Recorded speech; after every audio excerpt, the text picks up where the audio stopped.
Bigg Boss Tamil Season 5 Day9 review தான் இன்றைக்கி நம்ம பார்க்க போகிறோம். ஸோ மார்னிங் 8 மணிக்கு ஆஸ் யூஷுவல் சாங், நம்ம விஜயோட சாங், ஒரு சின்ன தாமரை, அந்த பாட்டு. தாமரை லீடராக இருக்காங்களே, அவங்களுக்காக தான் அந்த ஸ்பெஷல் சாங். ஆனால் இது நிறைய பேருக்கு தெரியலங்க. பிரியங்கா தான் சொல்லுவாங்க தாமரைக்காக போட்டாங்க இந்த சாங் அப்படின்னு சொல்லிட்டு. அப்புறம்தான் மற்றவங்களுக்கெல்லாம் அது ரியலைஸ் ஆச்சு. அதுக்கப்புறம் பிரியங்கா வெளியே லானில் படுத்து தூங்கிட்டு இருக்காங்க. உடனே நாய் சதம் கேட்டவுடனே அவங்க எழுந்துக்கிறாங்க. பக்கத்தில் இருக்கிறவங்களாம் பார்த்து சிரிக்கிறாங்க. தாமரை சொல்லுவாங்க பாத்திரம் தொலைக்குங்கன்னு, அண்ணாச்சியை தொலைக்க சொல்லுங்கன்னு சொல்லிவிடுவாங்க. இப்போவே அவங்க கேட்கல, Day 1 தாமரையுடைய பேச்சை கேட்கல. ஸோ எங்கள் டைனிங் ரூமில் எல்லோரும் எல்லோரும் இல்லை, 5 பேர் உக்காந்துட்ருப்பாங்க. ராஜு ஓனாகவே இட்டு கட்டி பாட்டு பாடுவாருங்க. சூப்பராக இருக்கும் அந்த பாட்டு. It's related to big boss தான், ரொம்ப நல்லா இருந்தது. அப்புறம் இன்றைக்கி அந்த லைஃப் ஸ்டோரி அக்ஷரா அவங்க தான் இன்றைக்கி அவங்களுடைய ஸ்டோரி சொல்லுவாங்க. அவங்க நான் என்னுடைய ஹீரோஸை பற்றி சொல்ல போகிறேன்னு சொல்லிவிட்டு, அவங்க அப்பா ஃபஸ்ட்டு ஹீரோ, அப்புறம் அவங்க அப்பா போனதுக்கப்புறம் அவங்க அண்ணா. ஸோ அவங்க அண்ணாவும் அம்மாவும் இவங்கள அப்படி பேம்பர் பண்ணி வளர்ப்பாங்க.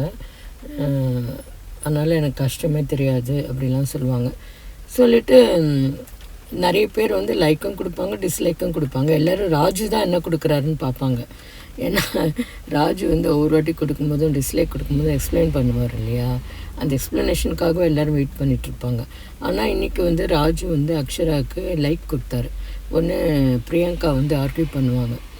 அவங்க என்ன சாதிச்சாங்க, அவங்க ஒரு பேம்பர்ட் சைல்டாக வளர்ந்தாங்க, அவங்களால மற்றவங்களுக்கு என்ன இன்ஸ்பயர் ஆச்சு, எதுக்காக நீங்கள் அவங்களுக்கு லைக் கொடுத்தீங்க அப்படின்னு சொல்லி ஆர்கியூ பண்ணுவாங்க. பயங்கர பொறாமை தான் அவங்களுக்கு. அதுக்கப்புறம் அண்ணாச்சி சொல்வார், நீ உங்கள் வீட்டில் உன்னுடைய ஹீரோஸை பற்றிலாம் பேசின, நீயும் தானே அழகி போட்டிலாம் சேர்ந்து வின் பண்ணியிருக்க, அதையும் நீ ப்ரொஜெக்ட் பண்ணியிருக்கணும், அது பண்ணியிருந்தால் உன்னுடைய அச்சீவ்மெண்ட்டு தெரிஞ்சிருக்கும் அப்படின்னு சொல்லுவார்.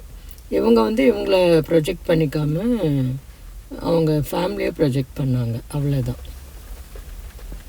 அப்புறம் அக்ஷரா ராஜுக்கிட்ட போய் பேசுவாங்க. நீங்கள் டிஸ்லைக் தான் கொடுப்பீங்கன்னு நினச்சேன், நான் லைக் எக்ஸ்பெக்ட் பண்ணலன்னு. அவர் சொல்வார், உங்களுக்கு என்னை பிடிக்கும், ஸோ நான் அந்த உங்கள் எதிர்பார்ப்பை நான் கலைக்க விரும்பலை. ஒருத்தரை பிடிக்கும்போது அவங்கள நம்ம விட்டுற மாட்டோம்ல. நம்மளை ஒருத்தருக்கு பிடிச்சிருக்குன்னா நம்ம அவங்களுக்கு சப்போர்ட் தான் பண்ணுவோம். ஸோ அதனால தான் நான் அவங்களுக்கு லைக் கொடுத்தேன் அப்படின்னு ராஜு சொல்வார். அதுவும் லாஜிக் தான். அதுக்கப்புறம் அக்ஷரா போய் அழுவாங்க இந்த பிரியங்கா அடித்த கமெண்ட்டுக்கெல்லாம்.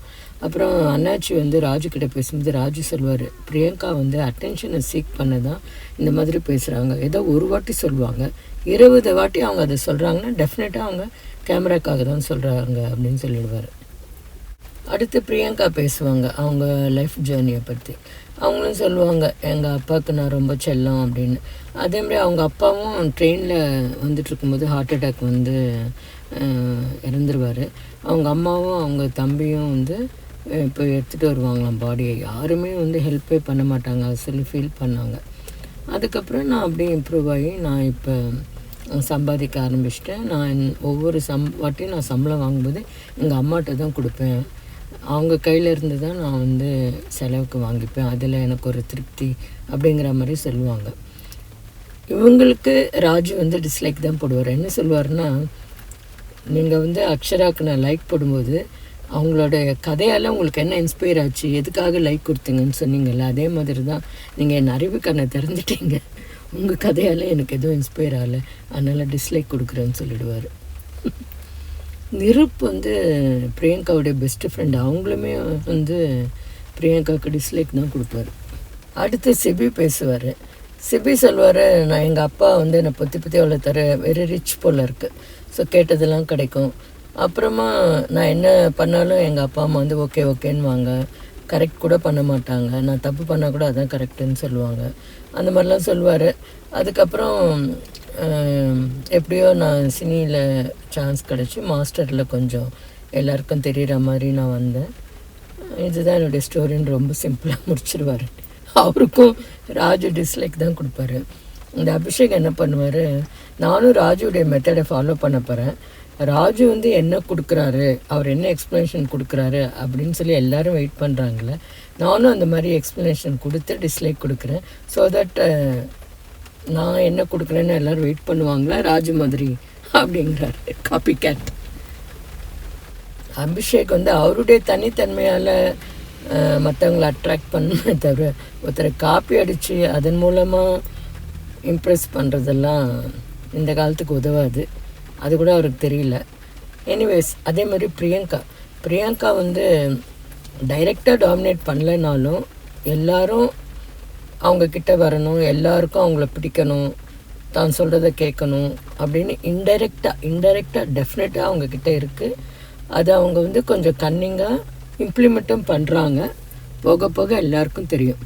அப்புறம் இங்கே வந்து அக்ஷராவும் தாமரையும் பேசிகிட்ருக்காங்க.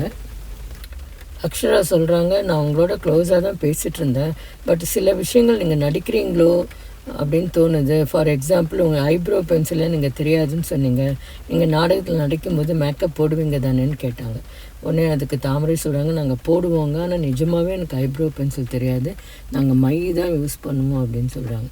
ஸோ இப்போ தான் அக்ஷரா வந்து கொஞ்சம் கொஞ்சமாக புரிஞ்சுக்கிறாங்க தாமரையை. ஸோ தாமரை வந்து இன்னசென்ட்டாகவே இருக்கலாம், போக போக தெரியும். யாருமே ரொம்ப நாளில் மறைக்க முடியாது. ஸோ அவங்க முகம் என்னென்னு போக போக தெரியும். நிஜமாகவே அவங்க இன்னசென்ட்டாக இருந்தால் டெஃபினட்டாக மற்ற கண்டஸ்டன்ட்ஸ் எல்லாம் அவங்களுக்கு ஃபுல் சப்போர்ட் கொடுப்பாங்க. இதோட இன்னிடே முடிஞ்சது. இன்னும் ராஜு வந்து அவருடைய கதையை சொல்லலை. நிச்சயமாக எல்லோரும் ராஜுடைய கதைக்காக வெயிட் பண்ணிகிட்ருப்பாங்க. கண்டஸ்டன்ட்ஸ் மட்டும் இல்லை, ஆடியன்ஸும் தான். ஸோ நான் டெய்லி ரிவ்யூ போடுறேன், மறக்காமல் பாருங்கள். மறக்காமல் சப்ஸ்கிரைபும் பண்ணுங்கள். உங்கள் ஃப்ரெண்ட்ஸுக்கும் ஷேர் பண்ணுங்கள், அவங்களையும் சப்ஸ்கிரைப் பண்ண சொல்லுங்கள். தேங்க்யூ.